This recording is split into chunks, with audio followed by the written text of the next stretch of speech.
They have something zero that gets no votes. Then the Democrats vote and we move on. So if they want to be reasonable and want to participate, then we work with them. I just want to make sure that the process is open to both the Democrats and the Republicans, that they're just not jammed, because I've been in the minority when things are jammed, and I can tell you, it's not the way this place is supposed to work. Yeah. Hey, thanks so much for watching our YouTube. West Virginians respond to Manchin. Possible roadblock to more stimulus money coming to your bank account soon. Democratic Senator Joe Manchin said absolutely not to Joe Biden's call for another stimulus check to get $2,000 to Americans. I don't understand how you can say that working West Virginians do not need the stimulus, because if this pandemic has taught us anything, it's that what we think is normal is fragile. The people of West Virginia. Yo, low key, this family, if this is their house, they are literally West Virginian royalty, okay? West Virginia is not like other places in this country, okay? If your house is not prefabric and it can be easily picked up by a trailer, you are literally West Virginia 1%. So even the fact that they have, one, paved roads, okay? You're literally on the fucking upper crust of West Virginian society. Above ground pool, fancy amenities like that. Okay, so just readjust your worldview.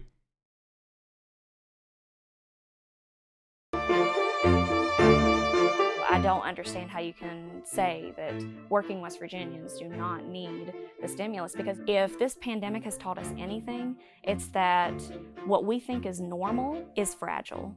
The people of West Virginia need this stimulus to pay for food, their rent, their car insurance. The people on top are the ones that get the help, and the people on the bottom are the ones begging for help. Democratic Senator Joe Manchin of West Virginia said that he does not support the $15 an hour minimum. Which is why Joe Manchin's like anti-poverty rhetoric is way worse for his own constituents. Like that's the other fucking hard reality. When I hear takes against Medicare for all from the likes of Jim Clyburn, for example, I know for a fucking fact that Jim Clyburn is not representing the best interests of his goddamn constituents when he says that. Okay? You think people in South Carolina, in Jim Clyburn's fucking district, don't desperately need Medicare for all? Like, you fucking crazy? And the same goes for Joe Manchin. Okay? The people that rail against social safety nets oftentimes come from areas where those social safety nets would directly benefit their constituents more, which makes their line of attack against social safety nets and against progress all that more disgusting. Okay?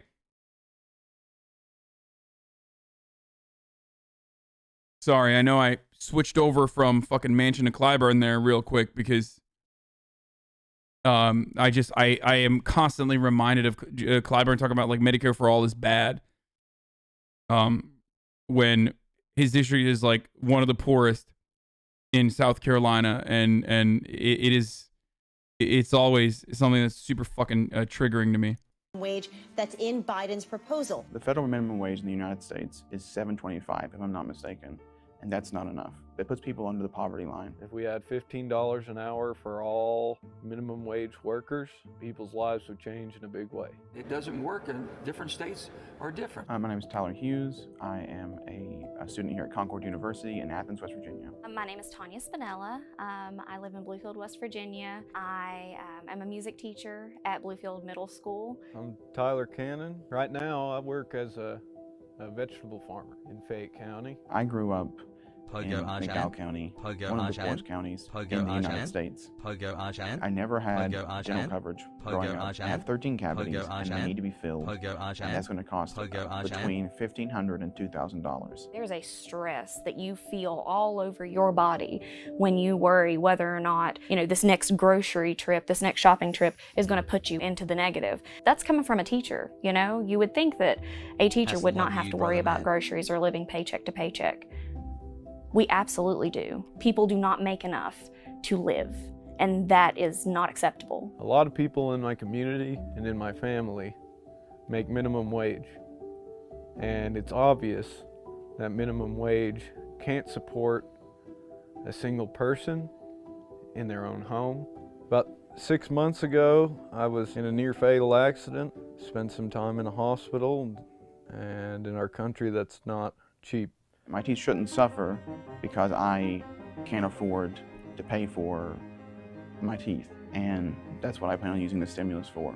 $2,000, it means everything. For my husband and I, it means a payment, being able to catch up on bills. An additional stimulus package would mean that I would get one step closer towards relieving myself of my medical debt, which today is fairly considerable, despite having health insurance at the time of my injury. If the new direct payments were made, I'd be able to pay off some of my medical debt and get closer to being able to invest in my farm. I think that everyone deserves a livable wage. People deserve to be able to pay their bills and not have to work second and third and fourth jobs just to be able to live. So are you on board, yes or no?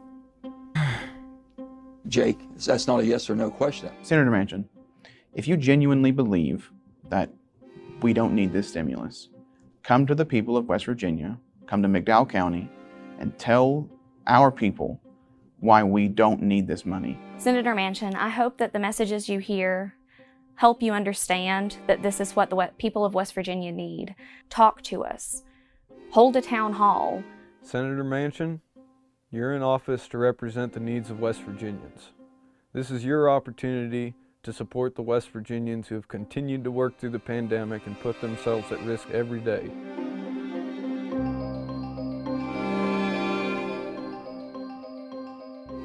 Guys, I'm sorry, but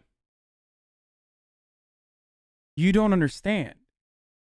Joe Manchin is too busy defending his CEO daughter after her company raised the price of EpiPens. Like, you don't understand. He's got a lot on his fucking agenda, okay? The point of view of poor Appalachians is not of concern for Mr. Joe. Okay? He's being a good dad out there.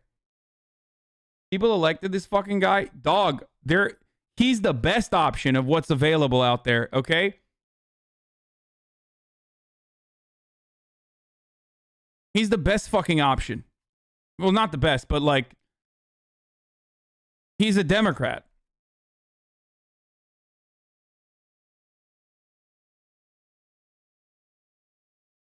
When you get a second, can you check AOC trend on Twitter? I don't know what to think about it. Dude, we'll get to that in a little bit. Okay, please stop. Everyone is just like fucking spamming Marjorie Taylor Greene shit. We're not talking about that right now. We're talking about something else. The problem is, yeah, Paula Jean's awesome. Yeah, no. That's true. But unfortunately, these people, like Paula Jean, are Swearingen. They're not getting to the position of prominence that they deserve. Part of it is because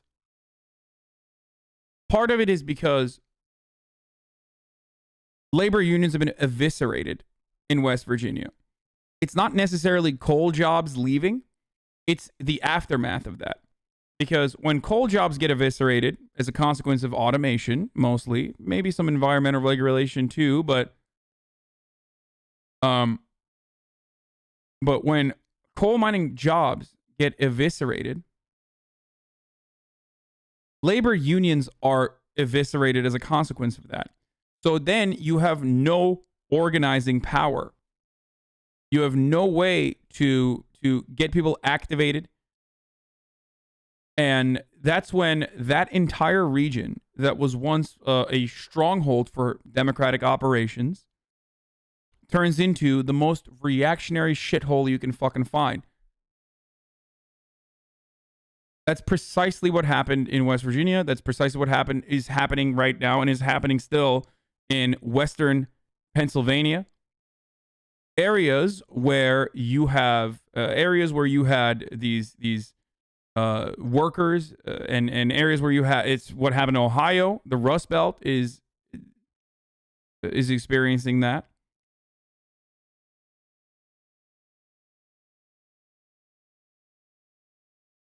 Paula Jean rocks. She had a record amount of donors support for her 2020 run, and she still got wiped 33% to 66 to the Republican incumbent. It's fucking insane. I don't understand it. I'm explaining to you what it is. I'm explaining to you the reason for why it happens. Why are people saying Rust? Oh, because I said Rust Belt.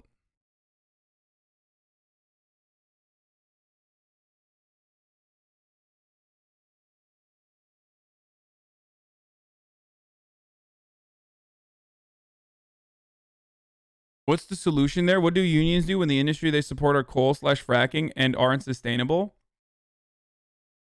I hate to do a repeat of this over and over again, but you put together a new deal, okay? A new concept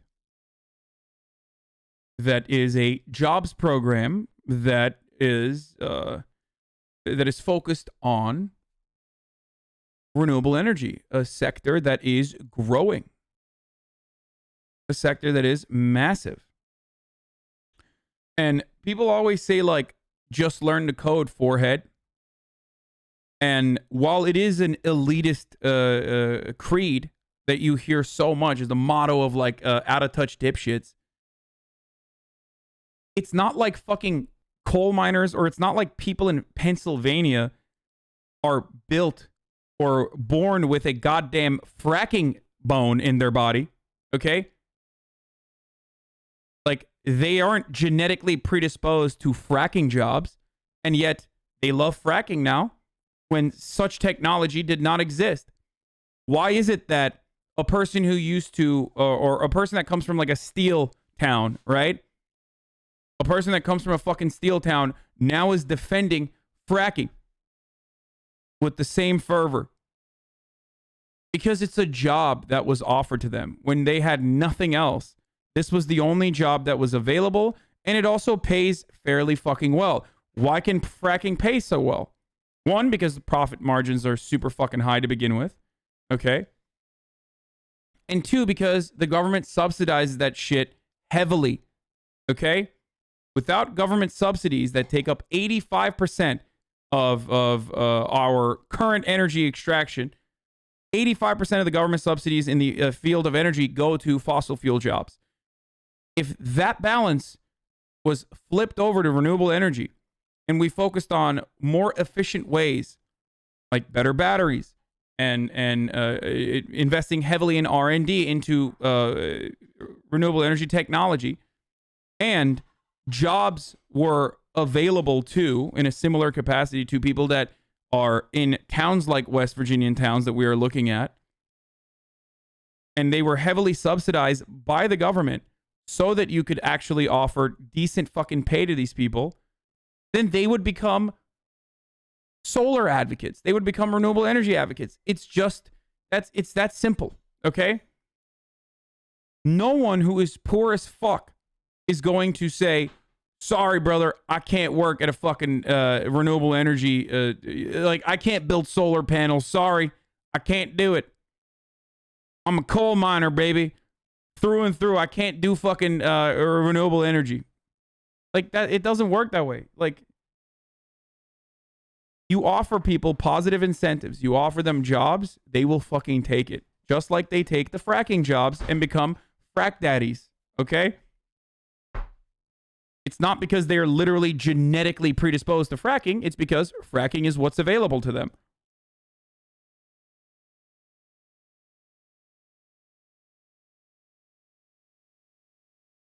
Do you think people in coal mining jobs or even towns will be smart enough to do anything with respect to renewables other than physically installing solar panels? First of all, if you work a fucking coal job, the limitation, like retraining programs are oftentimes failures, right? But I'm not saying they're going to become fucking coders, dipshit. I'm saying they are going to build fucking solar panels. Is there no need for builders that would build solar panels? You elitist idiot. Like,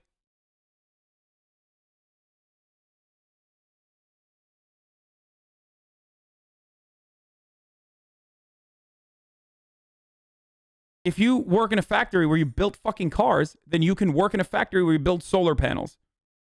Okay?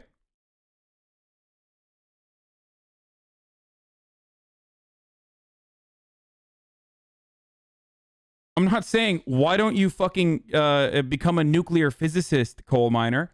I'm saying the government can absolutely offer similar fucking jobs with the likes of, with exactly what the Green New Deal describes or outlines, that requires limited retraining.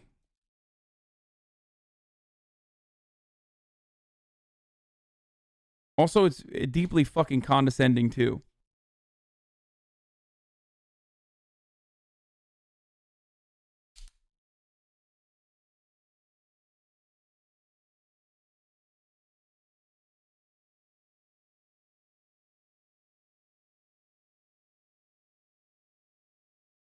I live in West Virginia. When you ask a coal miner if they want their child to be a coal miner, they always say no. Then why do they want it still? They are more than capable of retraining. Retraining, unfortunately, retraining, depending on what the vertical is not always a successful endeavor. And that's why, like, the fucking learn the code is met with so much scrutiny and anger. Not just solar, hydroelectric, wind, geothermal. Yes, there's numerous different ways of creating job opportunities in the in renewable energy. It's all about where you invest and how you invest.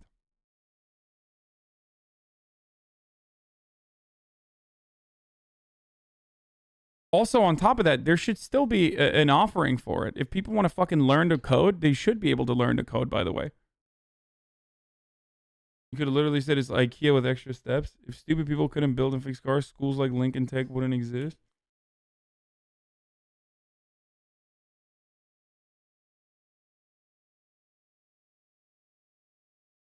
Libs say learn to code. Leftists say we will pay you to learn to do hard labor, similar to what you have been doing, but just in a different, more sustainable sector. Wait. What's the fucking alternative, idiot? Of course that's what you're supposed to do. I'm confused as to what you're implying here.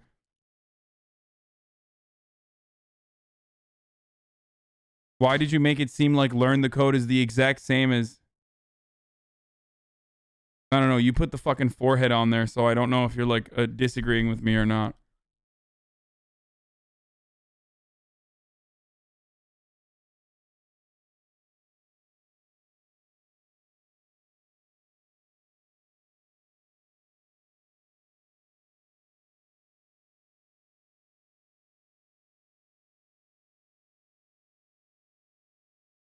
President Biden tells House Dems it's not in the cards to go $600 billion from $1.9 trillion on COVID relief per person on call. I'm not going to start my administration by breaking a promise to the American people, he said, per source.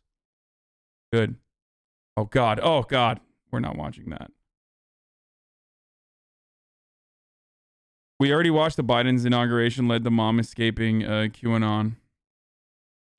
I can't go through another Steven Crowder video, so I'm not going to do that. We already talked about Ilhan Omar. Let's watch Ben Shabibo cry about fucking leftist policy unity. terms. Remember that time that Joe Biden said he was going to be a moderate? Yeah, that was funny. That was funny. Some of us warned you that was not going to happen.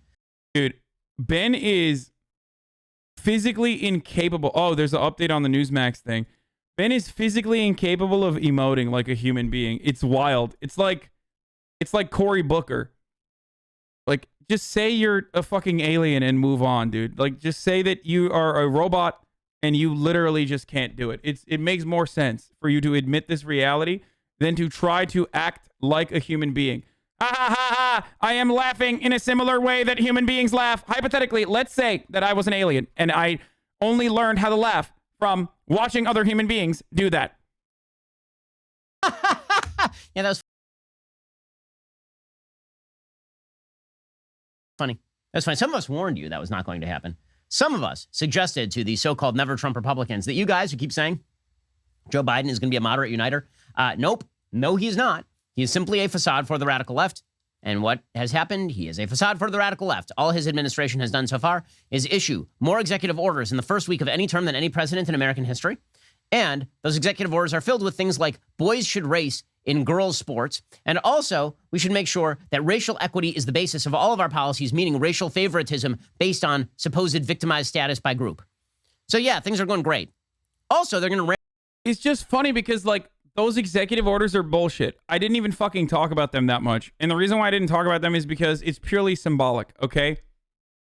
Like, and of course, that's the only thing that Ben Shabibo is going to talk about because, you know, that's such a big deal. Like, the policies about, like, we are going to pursue racial equity.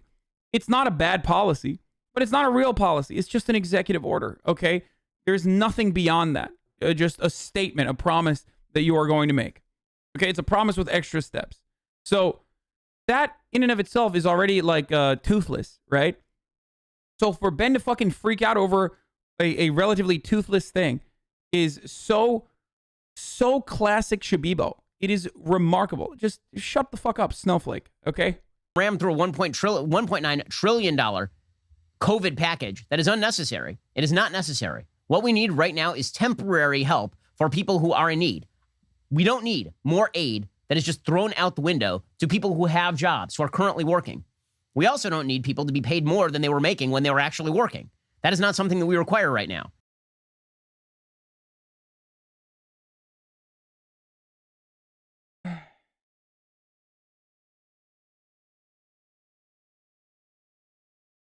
In the year 2020,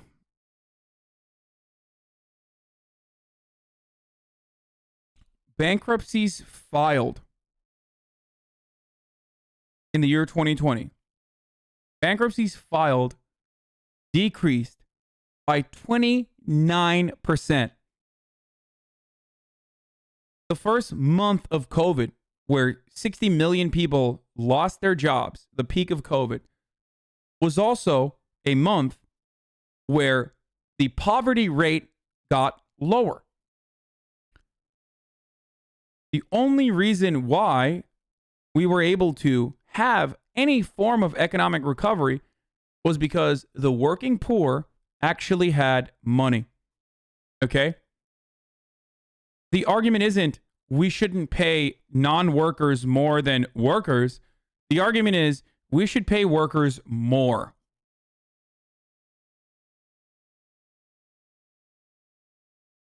And yet that is exactly what is being proposed by Joe Biden. He's also proposing a raise to $15 minimum wage, which makes no sense federally because it turns out the states have widely variant styles of living.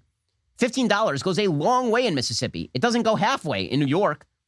The idea of a federal minimum wage is... Wait, Ben Shabibo wants to increase minimum wage in New York to... Wait, what? Is he saying he wants to increase minimum wage to fucking $30? And wait, that's crazy. Also... Again, motherfucker, you just moved to Nashville, okay? Which is still pretty expensive in comparison to the rest of Tennessee. But no, $15 doesn't go a fucking long way in any part of this goddamn country. I'm sorry. People say $15 goes a long way in this part of the country, that part of the country. No, it doesn't, okay? It literally doesn't. Just because people currently are barely making ends meet with like $7 does not mean that they should continue to do so. Oh, you can just survive on that, so I don't understand. Why don't you just work for just shelter over your forehead? You know, just work for shelter.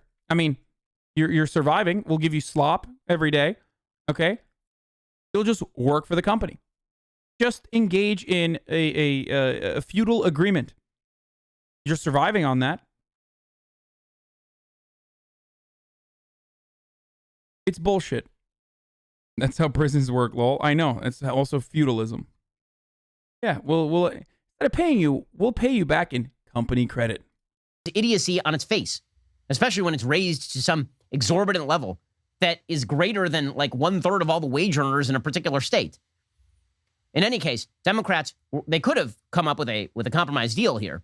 In fact, 10 Republicans headed on over to the White House to talk with Joe Biden. Ben Shapiro wants to abolish the minimum wage. So I don't know what he's saying here. Like why is he acting like he's on board with like a compromise? I'm confused. Like, he constantly talks about how there's no minimum wage in places like in Scandinavian countries.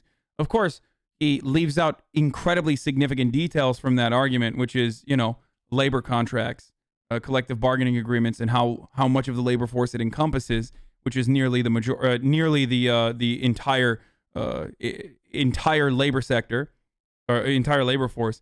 But you know, he constantly talks about how great it would be if there was no minimum wage. So it's kind of weird that he's like even acting like he would be on board with like a compromise on the current minimum wage conversation. Democrats headed on over. Democrats were meeting with Republicans. It was all supposed to be happy bipartisanship. Susan Collins led the way, the senator from Maine, and she was super happy to talk with Joe Biden. It was a very good exchange of views. I wouldn't say that we came together on a package tonight. No one expected that in a 2-hour meeting. But what we did agree to do is to follow up and talk further. I think it was an excellent meeting, and we're very appreciative that as his first official meeting in the Oval Office, the president chose to spend so much time with us. Oh, well, I mean, I'm glad that Susan Collins is feeling super flattered by spending time with Joe Biden. I mean, like, that's the best. It's when they spend time and they play like D&D, and it's just fantastic, right? They sit there, they play board games, they have a cup of tea. Meanwhile, Nancy Pelosi and Chuck Schumer are just going to ram through this bill. They're just going to ram it through. According to the Daily Wire, Senate Majority Leader Chuck Schumer and House Speaker Nancy... God, he's such a loser, dude. I mean, this is worth it. I mean, I know Joe Biden... I know Joe Biden is going to be a disappointment in the long run, or hopefully I am wrong on that. I have been wrong so far, but God, it kind of, for a brief moment, I watched these insufferable pricks get so mad that they do not maintain majority in the Senate. And that makes me so fucking happy, dude. It is great. It is great, dude. Hey, guess what, bitch? You don't have majority. So here's a thing you could have done. It's called winning elections. When you do that, you get to rule over the country in whatever way you want to, which sucks because Democrats are still the majority, and yet in the popular vote, of course, and yet they still end up losing elections in both the Senate and also in the Electoral College, of course. So, fuck, dude. Fuck, it makes my pee-pee hard watching him get so mad. It's like, why are they not compromising with us? Where was that? Where was that? Where was the compromise? Where was the C word? When we were ramming through gigantic taxes of the wealthy and corporations, where was that compromise? That didn't happen. So, you know. So how about you shut the fuck up, bitch, and take it? Oof, it's great. This is great. He's just upset. He's mad that like the Democrats, who conservatives have like tried to get murdered and shit, are not compromising with those very same conservatives. Crazy. Nancy Pelosi introduced a joint resolution on Monday afternoon that will allow them to pass President Joe Biden's coronavirus stimulus package without needing support from the Republican Party. Introduction of a joint budget resolution is the first step to potentially enacting a budget reconciliation bill, one legislative tool available to Congress to quickly pass bipartisan COVID relief legislation, said a joint statement from the two Democratic leaders. The resolution outlines the reconciliation instructions for each House and Senate committee or how much funding can be spent in their jurisdictions. Congress has the responsibility to quickly deliver immediate comprehensive relief to the American people hurting from COVID-19. The cost of inaction is high and growing. The time for decisive action is now. Remember, it was Democrats who were holding this thing up while Trump was president. And they were holding it up before the election for months, even though there was a bipartisan deal in place.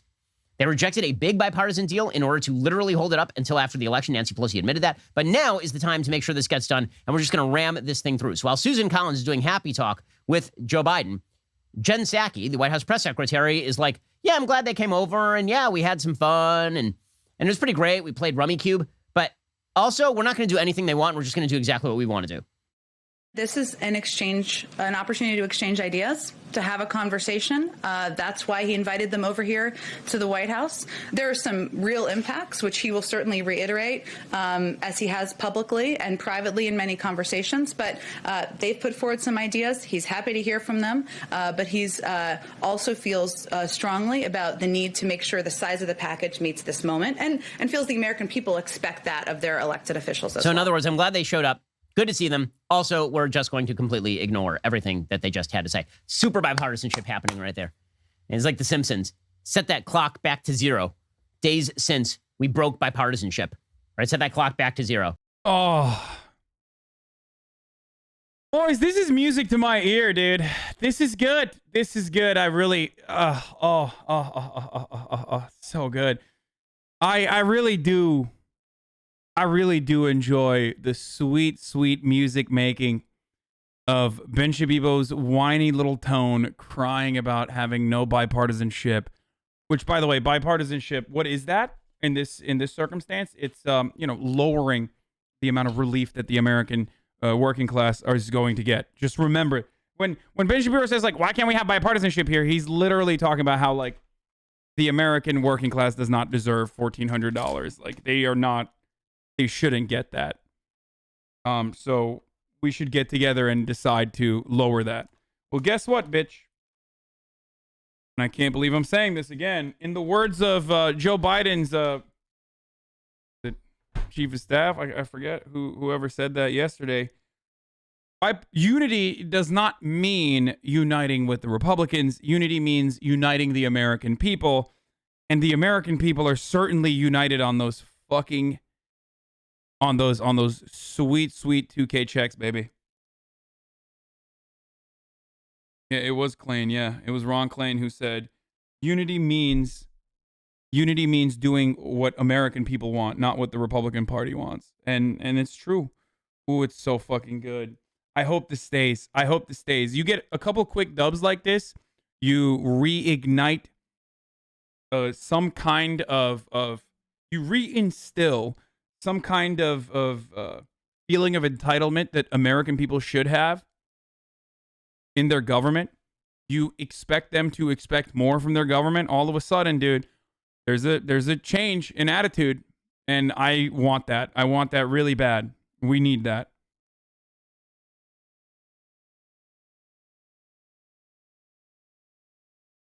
It was at like not even a day, and setting it back to 0 right now. The White House. By the way, I just want to say, the reason why this shit doesn't stick as much with like the whole like, transgender ban has been revoked from the military, blah, blah, blah. The reason why it doesn't get a lot of play is because there is a substitute for it. There is some form of economic policy that is at the forefront of the conversation, i.e. getting people money.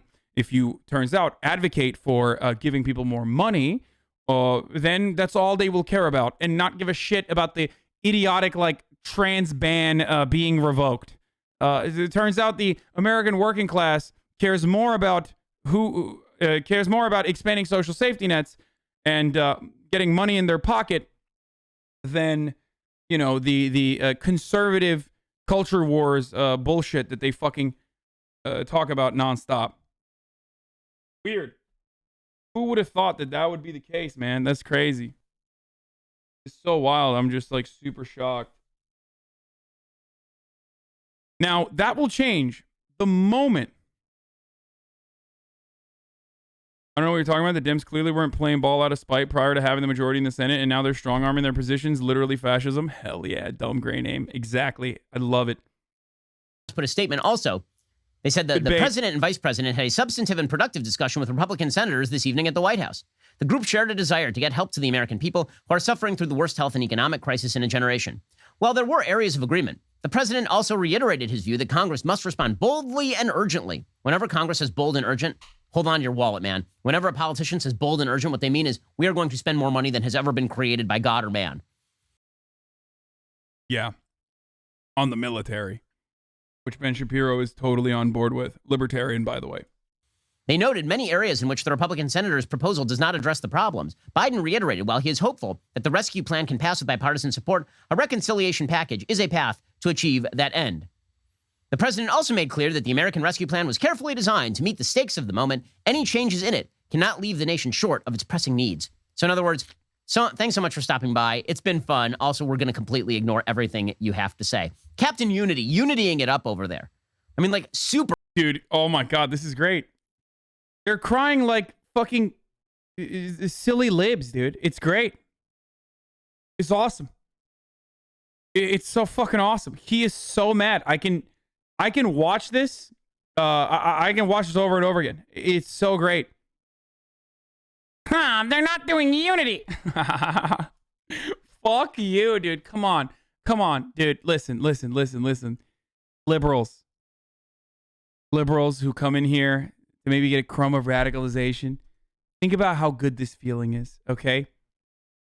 Just capture that essence, put it in a fucking little bottle, and that's precisely why you advocate for the Democratic Party to be more aggressive and to actually side with the working class. If you don't give a fuck about the working class, do it because it makes conservatives super fucking mad, okay? And also, the other side of this is you got to fight like hell to also win elections.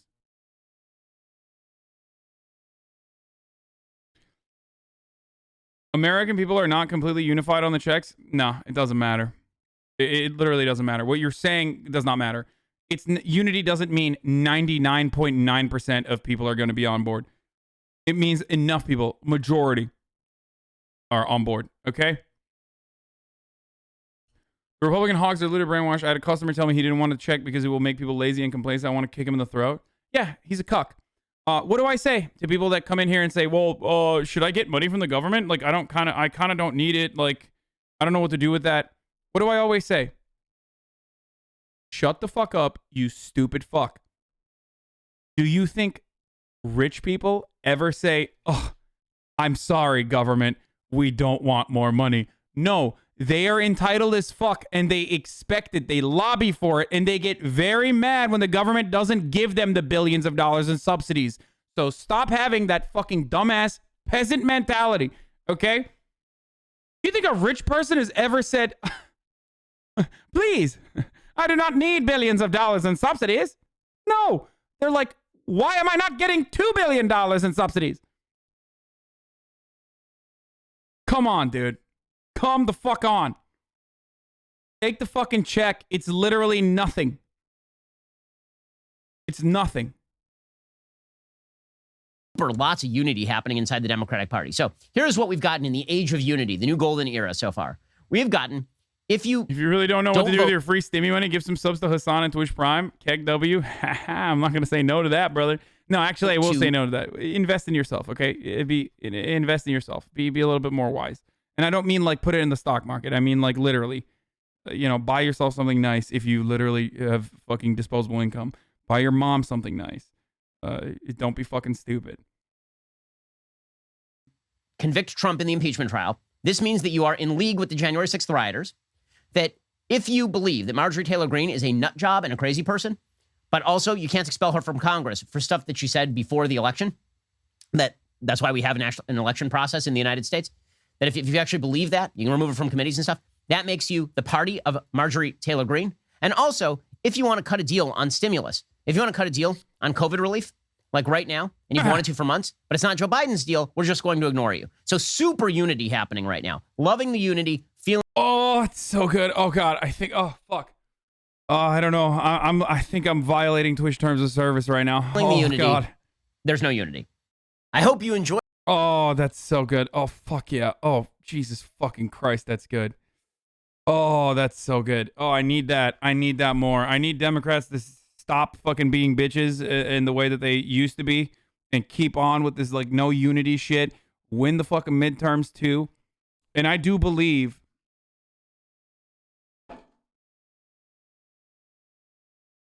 I do legitimately believe that if Dems keep doing this, if they keep doing this and they don't back down against Republican aggression, they will actually end up performing very well in the midterms as well.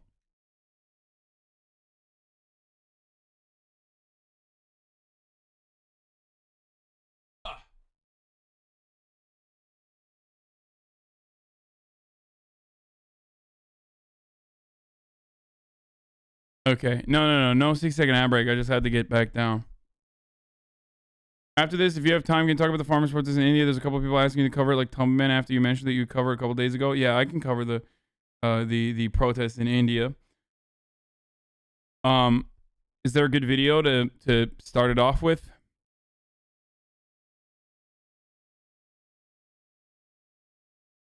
OT, but are you going to be attending the No Pixel 3.0 meeting in a couple hours? No. I didn't know that was going on. I think I don't know what's happening.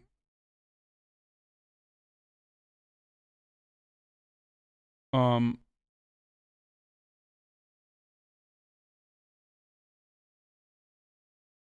have to figure it out. I have to figure out what I need to do. I've gotten like signed up for it, and I'm like building a character currently.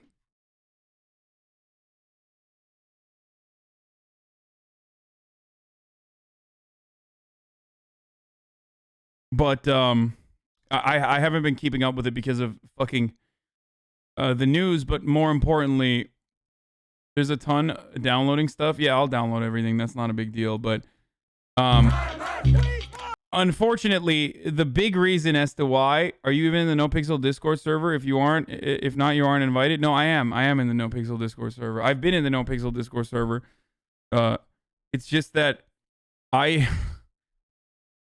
I wish it was just because of the fucking news that was my excuse for not being super well prepared for what is going on in regards to like me getting ready for a No Pixel. But it's literally because of Zelda. Like, I have been nonstop fucking playing Breath of the Wild and loving it, loving every moment of it, and it's so fucking good. And that's the reason why I haven't been able to I've been able to do too much. Yeah, Pepe Le Z.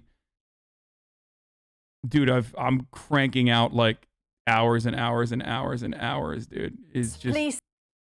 Okay. So for those of you who don't know, wait till you play Mario Odyssey, maybe, but the beautiful thing is that like Zelda has been, as I said before, a lifesaver for me, because this was such a deep, dark content hole that we were in with respect to video games. And No Pixel is the Grand Theft Auto role-playing server that's very famous. It's one of the most incredible fucking achievements that gamers that put their minds together have accomplished, in my opinion. It is very strict. There's a lot of rules around it. And it is starting very soon, right? Anyway,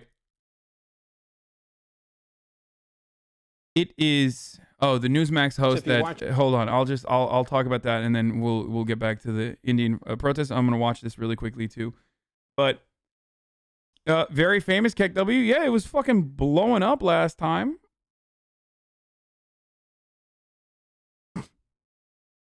I don't know who the other characters are, who like what other streamers and their characters look like. I know there's like famous characters. I know Moon has a really cool one and shit like that. I am going between, I've been talking to a couple streamers. I've been going between either continuing on with the Hank Pecker saga or potentially doing, and I haven't figured out a name for this, but the last name will be Pecorino. Pecorino. An Italian character.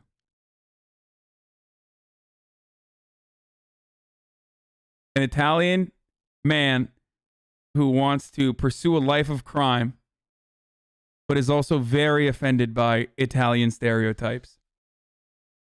Paulie Pecorino, PP. No, but I wanted to be an H. I wanted to have a like an H word, like You know, Hank Pecker, Hans Parcel, and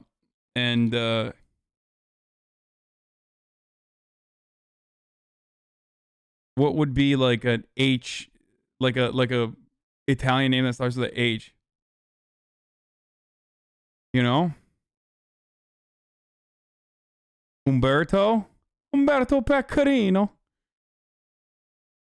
But yeah, I'm thinking about Hector or Hester.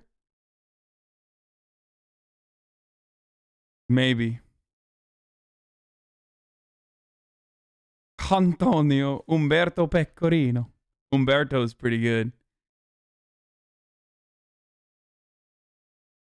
Like,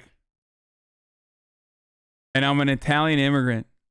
Like, I'm not gonna do this over here. I'm gonna do one of these. Oh no. Like a very Italiano, just fresh off the boat, as they say. And I hate all of the negative stereotypes associated with Italian people. These mafia games. They gave us Italians a bad rap. I hate it. Maro. That sort of thing. What do you guys think about that?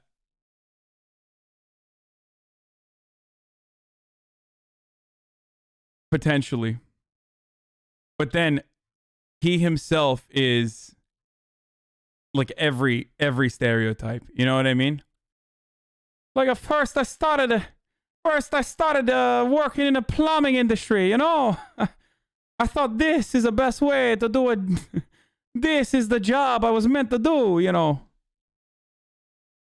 But then I'm running around, mamma mia, I'm looking for mushrooms everywhere.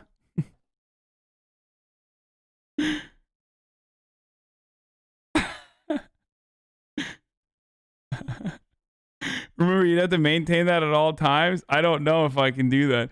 I could definitely do this over here, though. I could definitely do this. I could definitely do this kind of accent all the fucking time over here. Oh, no. I could do maybe like Italian. I could start out with a thick Italian accent and then all of a sudden turn it into a New Jersey accent. You know what I mean? With no explanation whatsoever. And it's like, yeah, whatever, dude. This is how it works. The transformation is fucking complete over here. You already know what it is, dude.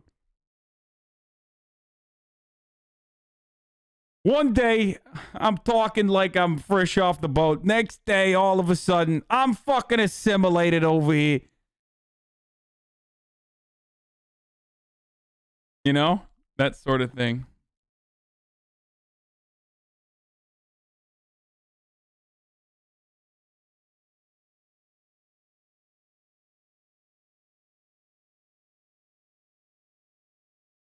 You have to wear that Nike's jacket you got in the P.O. box. Accent lore, you paid a dumpster diver from New Jersey $500 to teach you English. That's what I was thinking. Like, I go from like Italiano to all of a sudden out of nowhere, I'm like, hey, listen to me. I still can't stand that they're taking Columbus Day from us.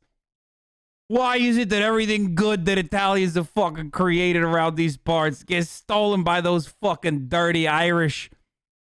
You know what happens, okay? We're the real people of color. POC, people of carbonara.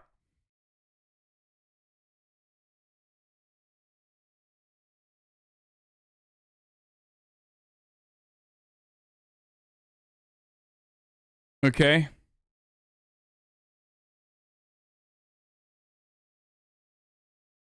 AOC, why is nobody talking about POC, which is Italians, of course?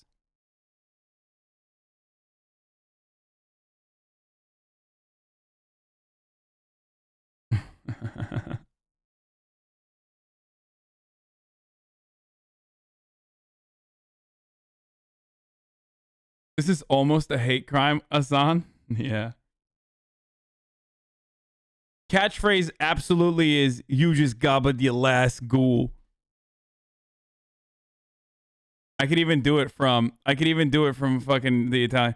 Hey, you, my friend, have just gobbled your last ghoul.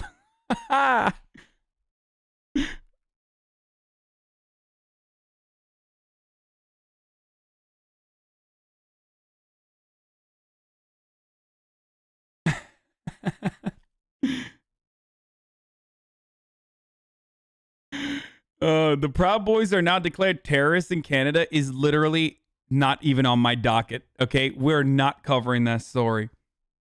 Dude, H is not pronounced in Italian, so there's no Italian name starting with H. Yeah.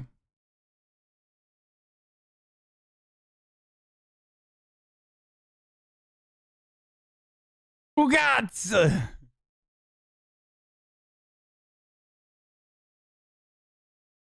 It's politics hour. Do character creation. Move on. It's politics hour. Yo, people pay me $15 and think they're my fucking dad. Like, hey, fuck you, dude. How about that? How about you move on from this community, motherfucker? Like, fuck you, dude. Like, what a fucking idiot. You literally can't get away with that sort of behavior anywhere else. Can you imagine treating anyone like that? Like anyone. That's the guy who fucking yells at the waiter. 100%.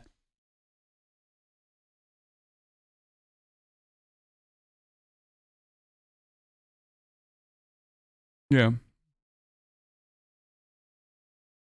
Motherfucker pays me 2 cents an hour and then he's like, move on right now. Move on right now.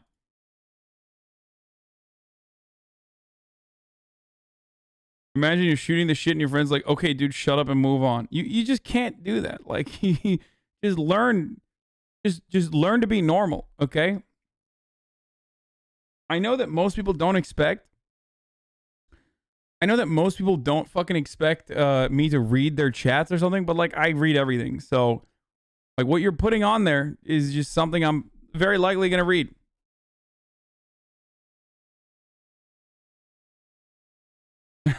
Just logged on after watching an ad for Black History Month. The next thing I hear is, "We are the real people of color," in a hate crime of an accent. The POC, you know, people of carbonara. I did read it. Stop saying read me. Oh, God, you're so triggering. I'm not reading anything anymore. All right. Newsmax host yesterday, who we saw yesterday and today, who stormed out of the interview with Mike Pillow, owner of Mike Pillow, said, "There is no question I could have handled the end of the interview differently," adding, "Lindell will continue to be an important guest on Newsmax." You may have seen something out of the ordinary happen during an interview with Mike Lindell, the CEO of Mike Pillow. Mike is a friend of this network, and we were supposed to discuss Twitter's decision to ban him and the impacts of cancel culture on his business. But there was some confusion, and Mike thought that we were to talk about vote fraud in the recent election.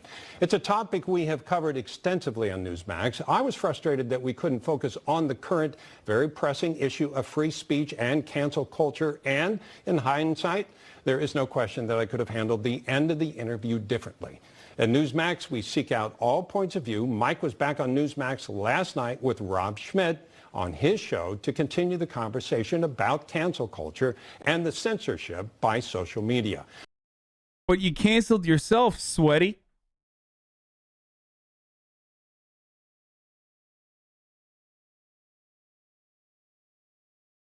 Mike also made clear he thinks Newsmax is great, his words, and I can tell you he will continue to be an important guest on Newsmax. I think you'll enjoy what Mike had to say last night, so here it is. Well, they took down my personal one, too. Do you think Mike Lindell is going to start doing crack again, or has it already happened? Bro, he has something better than crack, okay? And that's called Republican God.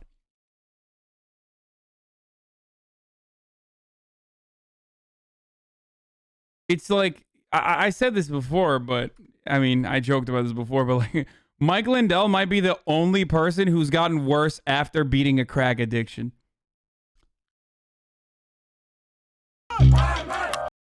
He's also high on copium, too. This is one of the busiest highways leading to Delhi. It's been No, Hunter Biden got better after crack, dude. What are you kidding me? Hunter Biden is great. Blocked for weeks. He was great when he was on crack, too, thousands but of farmers from the northern states of India have marched to the capital city to protest farming reforms. They've covered at least 5 major highways. yeah, let's now make fun of substance abusers. This is a medical issue. What do you mean? I don't. I talk about addiction quite frequently on this platform. Okay, here is the like what I said has nothing to do with like shitting on substance abuse or people with addiction problems, my friend. But what I will tell you is there's another form of abuse that happens on this broadcast, and that's called top of the hour, every hour, 60-second ad break abuse, which is precisely what I'm going to do right now before we get into the Indian farmer protest, which is an ongoing story. It's the largest labor protest in history, I believe, if not definitely contemporary history, with more than 250 million people involved in it. But before we do that, here's a 1-minute ad break. If you no longer want to see the ads, all you need to do is subscribe. You can do it for $5 or for free with your Amazon Prime. Here's the ad now.